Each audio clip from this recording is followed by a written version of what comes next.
Hi, welcome to Regent University Library's in-depth research tutorial video. I am a librarian at Regent, and I'm going to show you how to use some of our main research tools. I'm also going to give you some tips along the way to help make your research efficient and effective. So you see here, I've shared my screen with you, and this is the library homepage. This is a great page to bookmark in your web browser.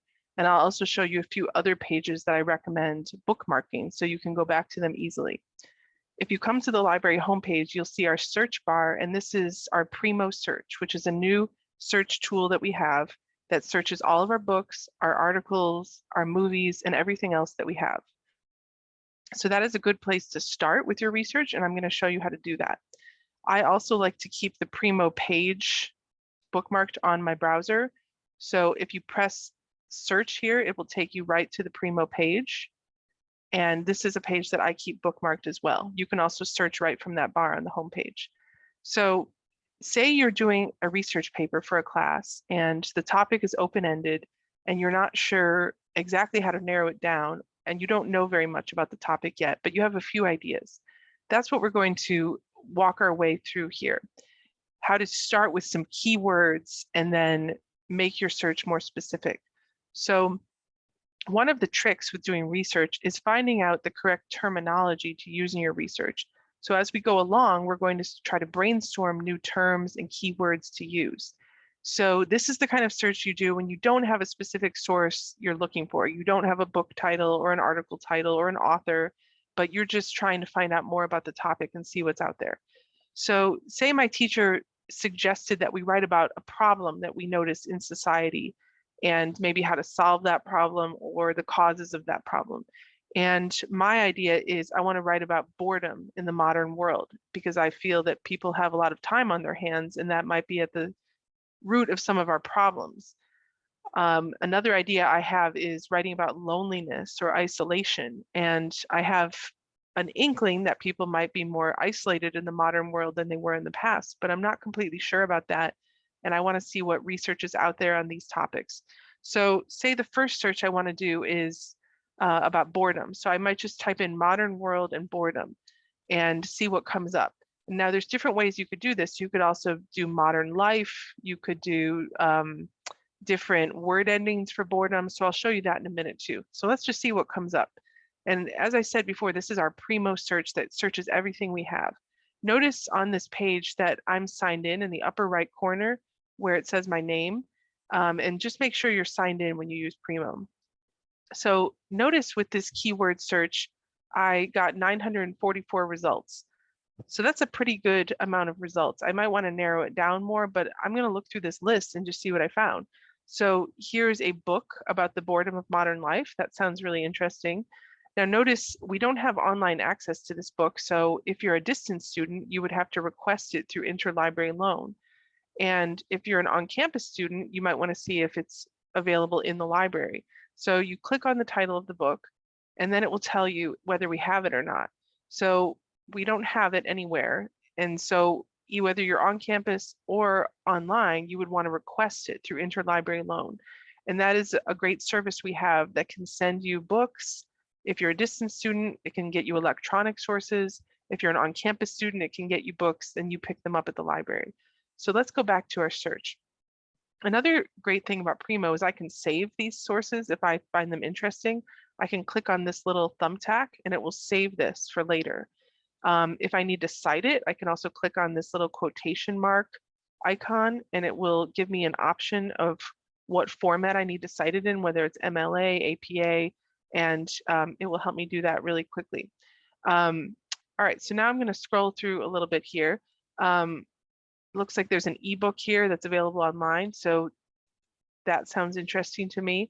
I can open up this record and look at all the table of contents, which is the chapter titles. And maybe I can zero in on one chapter that I'm going to use so I don't have to read the whole book.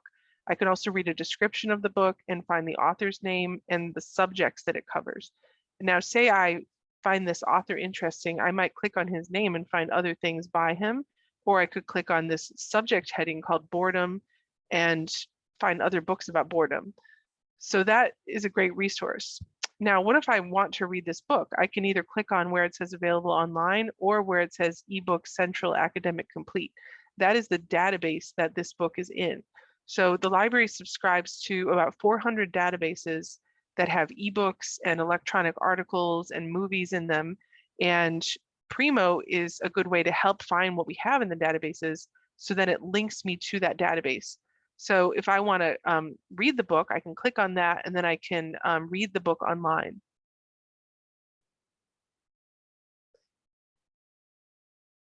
Let's scroll through a little bit here. Now we have a book chapter. So this book has chapters on different subjects. And so I would only want that chapter, but it's another one that I would need to request through interlibrary loan. And then there's some that don't seem related, like Robinson Crusoe. Maybe it's related, but if it's not related, just skip over it. Now, say I want journal articles or newspaper articles or magazine articles because my teacher told me I need those. Journal articles are academic articles written by scholars. And so over here, we have some ways in the left margin to limit your search and narrow it down a bit. So say you only want things that are online because you need them pretty quickly and you don't have time to request them. Or say you're a distance student and you really can only read things online and you don't have time to request a book be sent to you. You can click on that and it narrowed it down to 383 sources. You can also click on journal articles. But sometimes I like to leave newspaper articles in there because they can be really interesting as well. So notice here, it brought up a newspaper article when I narrowed it down to online. And that does look interesting to me. So I can click on the title and then it's going to show me what databases we have it in.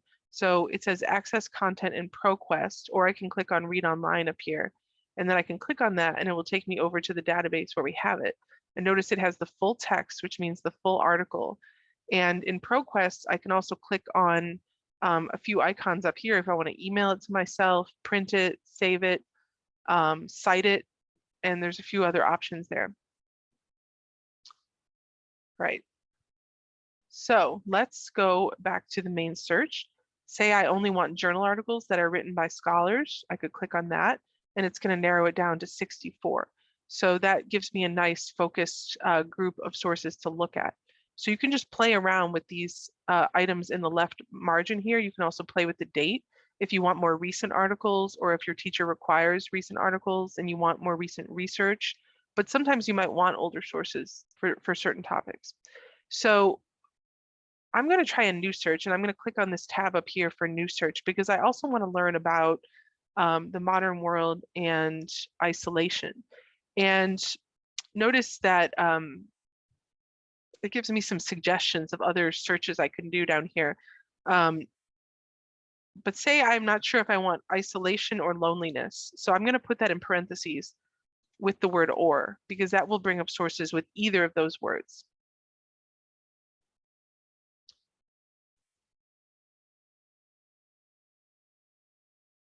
Now, notice this brought up 268 results, which is a good search. And it's a broad search, which means it brings up books, articles, and all kinds of other things too. So these look really interesting. Here's an article on social isolation and loneliness from 1971. So it's a little bit older. It might, I might want something more recent, but maybe he had something interesting to say about how it was back then.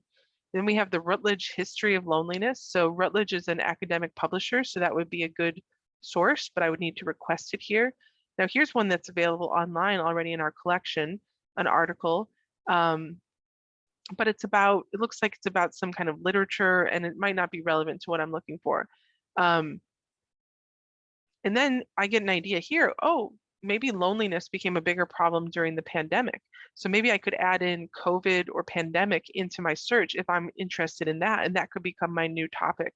So as you do research, you get ideas about how to narrow it down, how to make it more specific, and your reader and your teacher will be very grateful to you for making it more specific because that's often more interesting to read about isolation during the COVID pandemic rather than just isolation in general, or maybe isolation because of social media or because of technology or because of geographical isolation. So you could add in some different terms here to make this a more focused search as you get ideas. So I just scroll through here, and again, I can narrow this down more if I want to just look at articles. I can also do something called an advanced search. So advanced search is a tool where you open up this box, you click on it, and you can go back to your simple search as well.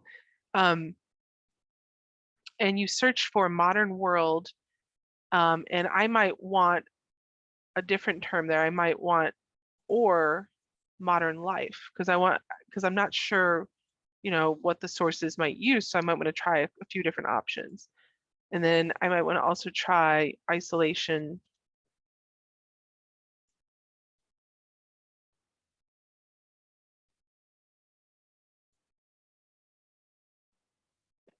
or loneliness. And then I can narrow it down to English language sources too, is one way to narrow it down. So let's search here for this. So then I scroll down to see my results, and it brought up a lot of results. So that actually made it a broader search when you add the word or, because it can bring up different terms. So it's going to bring up more sources. But this looks interesting. This first book, The Plight of Potential, Embracing Solitude in Millennial Life and Modern Work. So that looks like it's related to my interests. Maybe I'm going to talk about how careers and work actually drive us apart from each other, and maybe how it affects family life or friendship. And so I'm starting to get some more ideas here. And look, this one is available in our general collection, and it gives you a call number. So that means it's a hard copy of a book that's in our library. And it was written in 1963, but again, it could still be interesting to show how life had changed in the century before that. And this one looks really interesting, The Friendship Cure, Reconnecting in the Modern World. And this is a recent one. So maybe that would give me some ideas about how to focus my argument. Maybe I want to talk about friendship in the church and how it could be a way to solve this problem. So I'm going to click on this one to show you how to find a physical book. So notice here also it has subject headings, so I could click on other to find other books about modern history. And if I want to find it in the book, I can write down this call number right here, and it says it's in place, which means it's on the bookshelf in the library. So if I'm an on-campus student, I could go find it. I can also contact the front desk of the library and ask them to bring it to curbside pickup, or have it ready for me behind the desk. And if you're an online student, you can request this through interlibrary loan to be sent to you in the mail, or to try to get an ebook of it.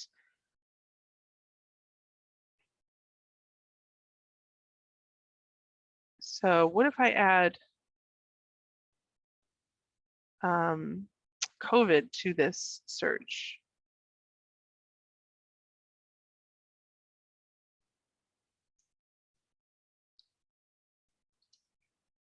See what comes up. So it's bringing up some things that are not really relevant because they're more scientific articles about COVID. But let's see if this will. I think I need to limit the date as well.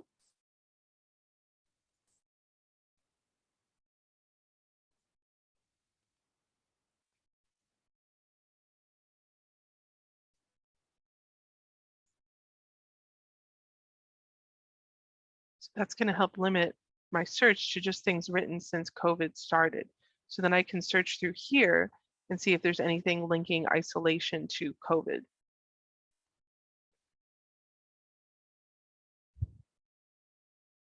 So now I'm going to go back to my simple search and click new search. And say someone recommends a book to me, or I come across a book that I think is related to my topic. So I want to look up that specific title. There's a few different ways you can do that. You can just put in the title here and do a search and hope it comes up. So someone recommended this book to me, Bowling Alone, and it's about how American society has become less community oriented because people don't join bowling leagues, churches, and other social groups as much anymore. So say that I think that's an important book, and it is an important, influential book for me to read on my topic. So I could just put the title in there, or I could limit it here to, I want the title to contain these words, where it says anywhere in record, I can change that to just the title. But I'm going to just leave it anywhere in record because I also want to bring up articles about this book. So I'm going to click on this and search it. And sure enough, it was the first book that came up, Bowling Alone, The Collapse and Revival of American Community. Notice we have this book in our physical library. And then look, some other books on related topics came up and some articles using this phrase, bowling alone, came up as well. And look, here's one about COVID. So that relates to one of my interests. Here's one called Broadening Putnam's Bowling Alone Thesis. So it's updating it because his original book was written in 2000 and this is 2015. And it's also just showing how it might apply to other parts of life. So that would be an interesting thing to add to the book. And here's one that's a book about the book. So obviously it was an important book that people are writing about. All right, so now that I've searched through Primo, what are some other things I can try? The next step is to try our databases by themselves. So notice up here, there's a helpful tab that says A to Z database list. You can click on that, or you can get to it from our main page, or you can just Google or bookmark Regent University databases. So let's click on that. And this is our list of many hundreds of databases. It's a very long list. I'll just scroll through it to show you how long it is. So it helps to narrow it down a little bit here. So there's a few ways you can do it alphabetically if you already know the name of the database you're looking for. You can also narrow it down by subject over here in the right margin. So there is a subject heading here called Current Issues and Best Places to Start. So since I'm not sure exactly what field my topic is related to, I can click on that to find some good databases on this current issue, and it's just a good place to start for any topic. Maybe I think it's related to psychology, so I could also click on psychology here. I could also click on history if I think it's related to history and find good databases for those. So for your major, it's good to locate the subject guide for databases and bookmark that to your browser. But I'm going to click on current issues to see what is recommended. So these are databases the librarians recommend for you to use. It also has a search bar up here for Primo, so you can search through that program we were just using. But here are some specific databases that are recommended. Academic Search Complete is a good place to research any topic because it searches for any discipline and field, and it also looks for both journal articles and newspaper and magazine articles. ProQuest Central is similar to that, but it's owned by a different company, so they're going to have different articles in it. And then CQ Researcher is a really good one because it brings up pro and con articles on current issues, and it can help you find a topic. You can browse through it, and it has lists of topics that are good for research papers. So over here in the left margin, you can also see there's a librarian's email. You can chat with the librarian. And here are some other databases where you can find newspapers and magazines specifically. So I'm going to try ProQuest to start with for my databases. And it's going to bring up some of the same sources I already saw in Primo, but it's good to search the databases separately as well. So say that I'm going to look up same thing here.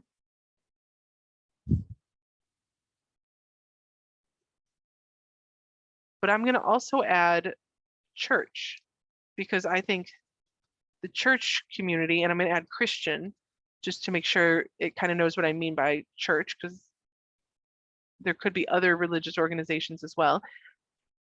I'm going to look up that to see if maybe someone's written about the church as a solution for isolation. So I'm adding in a lot of more search terms here just to see what will come up. And it might be nothing. Okay, so 20 sources, which is a pretty good focused search. And let's see if any of them are actually relevant to what I'm looking for. So here is one about COVID. Here's one about COVID again. Here's one about World War II. I'm looking for something more recent than that.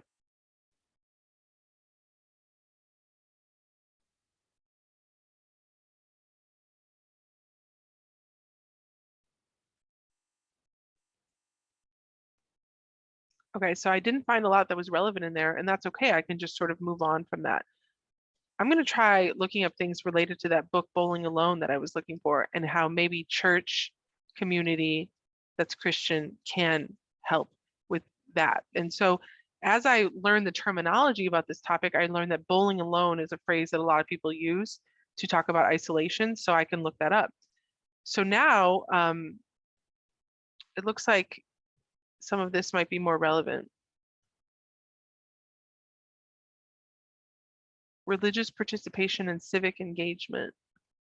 So this is about secular alternatives to church for creating community. So that might be interesting to me. So if there's anything I like, I can either email it to myself, save it, download the full text if the full text is available, and so on. So that's using the databases and the research guides.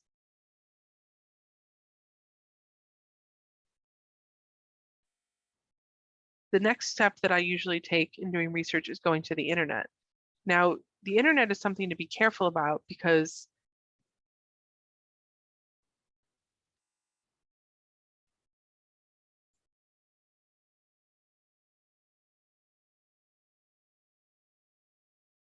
obviously a lot can come up on the internet that is not trustworthy or that might be biased, or it might not be very academic. And so you want to be careful of what you see on the internet, but there are good sources there.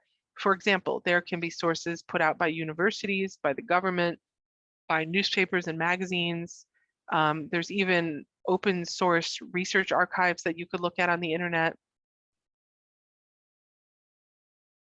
So I'm going to do a Google search here for Bowling Alone, and I'm trying to look for reviews of that book now, because I might want to see how other people reacted to that book's thesis that America is becoming more isolated and people are less likely to be involved in community groups and activities.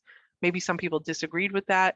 You always want to look at any controversies or open, unsettled issues about your topic, because that's something interesting to write about and kind of find out what different views are on your subject. So let's see what comes up here. So notice there's a review of it in the New York Times, which is one of the main newspapers that people read in our country and where book reviews are written. There's one from the University of Chicago that looks like a more academic type source. There is another one from University of California at Berkeley, a newspaper called The Independent, the Wall Street Journal. This is from a second book by that same author where he talks about the solution to isolation. So that might be interesting to me. Kirkus Reviews is a good source. So here's Bowling Alone at 20. So it's kind of saying, do we still have this problem 20 years after the book was written? So a lot of these sources look pretty good. One problem with Google and the web is that not all of these will be available to me, for example, because I don't have a subscription to the New York Times. So this one is, it's letting me read this one. I think it's because it's an older article. But say I had a more recent one from the Wall Street Journal and it wouldn't let me see it. What I can do is I can go see if we have it through our library. And we probably will, because we have articles from most major magazines and newspapers. So notice it's blocked me here with a paywall. So what I can do is just write down the title and the author and then go see back in Primo, remember our main search, if we have this source. So I can go search for it over here. Wall Street Journal, upswing review. It's about Putnam. And so, yes, we do have access to it through our databases. So keep that in mind. If you find something behind a paywall on the internet, don't pay for it. Come see if we have it at the library or request it through our interlibrary loan service if you can't find it. And if there's a specific newspaper, magazine, or journal you're looking for, you can click on this tab at the top of Primo and look for the title of the Wall Street Journal or whatever magazine or journal you're looking for. And then it will tell you which databases we have that contain that newspaper and for what dates. So we have it in the library in microform, which is like a little type of film that you can look at in person, but we can also copy that for you and send it through interlibrary loan. However, with this one, it's a very popular newspaper, so it's going to also be online in one of our databases.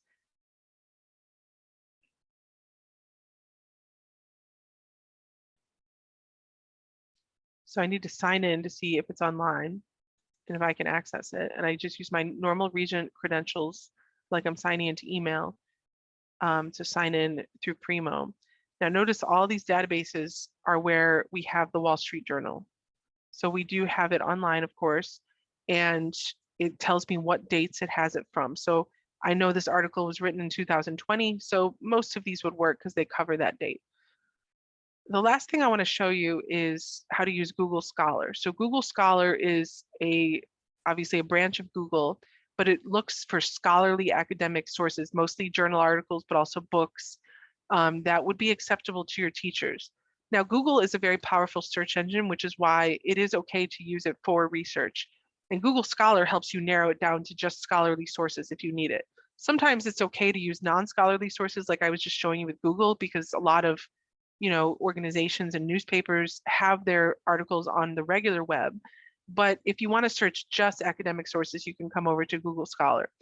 Now notice where it says up at the top, My Library. That means that my Google Scholar is linked to the Regent Library. And so if you need to do that on your computer, you can click on this little menu, go down to Settings, go to Library Links, and then you can search for Regent University Library and link it to your computer. So that way Google Scholar will tell you exactly what we already have at the library. So I'm going to go back to the Google Scholar search page here and say that I have another topic that I'm looking at, and I want to look at how people move farther away from their families in the modern world. And so I want to look up the loss of extended family and maybe how that makes people more isolated or might cause mental health issues or loneliness or depression. So I'm just going to start with loss of extended family. Notice how fast the search is there. And I can also change the dates if I only want recent articles or if I only want review articles. Now notice, because it's linked to Regent, it tells me in the right margin exactly which articles I have access to through our library. So I can click on this. Notice it says the role of grandparents when parents die. That's not exactly what I'm looking for. The role of this second one looks really relevant to me, geographic mobility and the extended family cohesion. So geographic mobility just means moving around. And how do you keep your extended family close knit when you're moving? Notice this is an older article, but again, that could be actually interesting because this was a time in history in the 1950s and 60s when people were moving and finding jobs after World War II. So I can click on JSTOR, which is one of our databases here, and this will take me straight to the PDF of this article.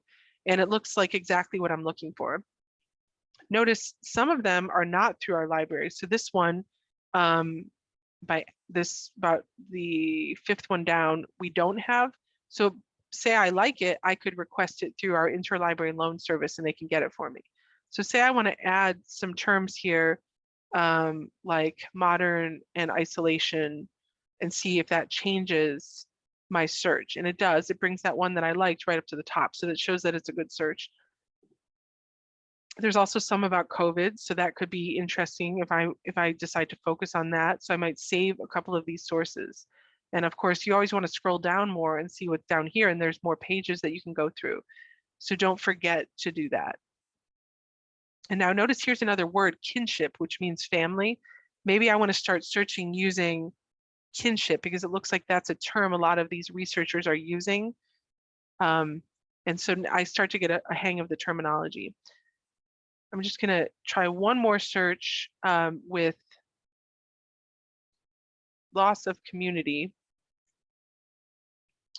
And I think this might be to blame for isolation. So notice how I'm using different search terms and they all are bringing up helpful sources. And, this gives me some interesting hints too about maybe tradition could be another good search term, language loss, maybe as you lose the language of your parents and grandparents, if you, for example, immigrate somewhere. Attachment loss could be another interesting search term to use. So I'm going to just add in the church and see what comes up there. Rediscovering church, that sounds interesting. And so, and I can just try some more things with that too, if I want to focus that in more on how the church can help maybe with the loss of community and with isolation. So just to recap, if you're doing research and you don't know a ton about your topic, but you have a few ideas, be sure that you try to play with different search terms, that you try to learn new search terms that might help you with your search, and that you start with our Primo search at the library, which searches all of our books and most of our articles, and then go into some of the individual databases, and then also try Google and Google Scholar or something similar to that to kind of see what's out there on the wider web. Another search that we have that's really helpful is in our database list for books, and it's called WorldCat. So if I'm in my database list, I click on UW and I go down to WorldCat. WorldCat is a database that searches books at other libraries, and it shows you just other books that you can request that we might not have. So that's really helpful. And our interlibrary loan service is wonderful and can get you sources for articles, books, or anything that you might need. So as a student, you shouldn't pay for sources. You should definitely make use of our library and all the research resources that we have.